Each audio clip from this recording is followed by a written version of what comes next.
حضرت ابو ہریرہ رضی اللہ تعالیٰ عنہ فرمایا کہ نبی رحمت صلی اللہ علیہ وسلم نے فرمایا، خداوند قدوس نے فرمایا، یعنی گویا کہ یہ حدیث قدسی ہے۔ حضرت سیدنا ابو ہریرہ روایت کرتے ہیں کہ حضور صلی اللہ علیہ وسلم نے فرمایا کہ اللہ تعالیٰ نے فرمایا کہ میں نے اپنے نیک بندوں کے لیے ایسی چیز تیار کی ہے جس کو کسی آنکھ نے آج تک نہیں دیکھا، نہ اس کی خوبیوں کو سنا، نہ کسی انسان کے دل میں اس کا خیال پیدا ہوا۔ اگر تم اس کی تصدیق چاہو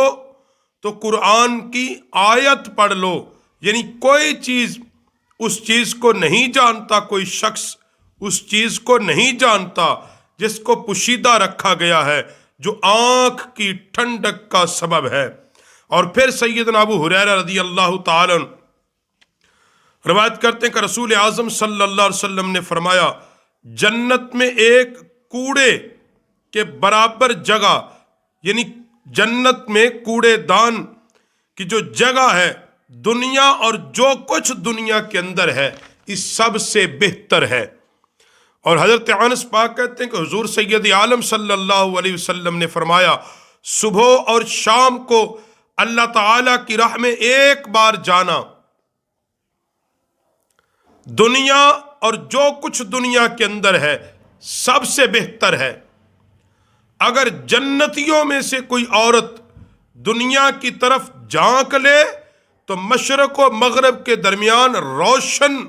کر دے، اور ساری فضا مشرق و مغرب کے درمیان روشن ہو جائے،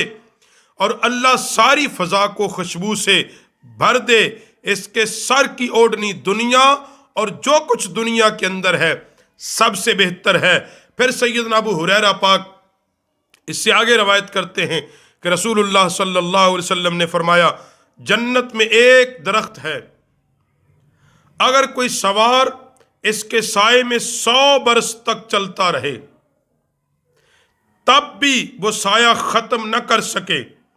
اور جنت میں تمہاری گمان کے برابر جگہ ان تمام چیزوں سے بہتر و افضل ہے جن پر آفتاب طلوع یا غروب ہوتا ہے۔ اور پھر امام الانبیاء صلی اللہ علیہ وسلم نے اس سے آگے جو فرمایا، حضرت ابو موسیٰ اس کو بیان کرتے ہیں رضی اللہ تعالیٰ عنہ کہ جنت میں مومن کے لیے ایک خالی موتی کا ایک خیمہ ہوگا جس کا عرض یعنی چوڑائی، اور ایک روایت میں جس کا طول 60 کوس کا ہوگا۔ اس خیمے کے ہر گوشے میں اس کی بیویاں ہوں گی، ایک گوشے کے آدمی دوسرے گوشے کے آدمی کو نہ دیکھ سکیں گے۔ ان سب گھروں میں مسلمان چلتا پھرتا رہے گا۔ مومن کے لیے 2 جنتیں چاندی کی ہوں گی جن کے برتن اور تمام چیزیں چاندی کی ہوں گی، اور 2 جنتیں سونے کی ہوں گی جن کے برتن تمام چیزیں سونے کی ہوں گی، اور لوگوں اور ان کے پروردگار کے درمیان بزرگی عظمت باری تعالیٰ کا صرف ایک پردہ حائل ہوگا، جنت عدن۔ اور پھر امام الانبیاء صلی اللہ علیہ وسلم نے اس سے آگے جو بات فرمائی، حضور علیہ السلام نے فرمایا، جنت میں 100 درجے ہیں، ان میں سے ہر درجے کے درمیان اتنا فاصلہ ہے جتنا آسمان اور زمین کے درمیان، اور جنت الفردوس کے تمام درجوں سے اعلیٰ جنت الفردوس ہے، اور اسی فردوس سے جنت کی 4 نہریں نکلتی ہیں جو جنت کے تمام درجوں میں جاری ہیں۔ فردوس کے اوپر عرش الہی ہے۔ جب تم خدا سے جنت مانگو تو جنت الفردوس مانگو۔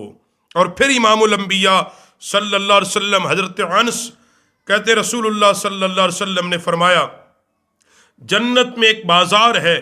جس میں ہر جمعہ کو جنتی جمع ہوں گے، اور وہاں شمالی ہوائیں چلیں گی جو جنتیوں کے منہ اور کپڑوں پر خوشبو ڈالیں گی، اور اس کے حسن و جمال میں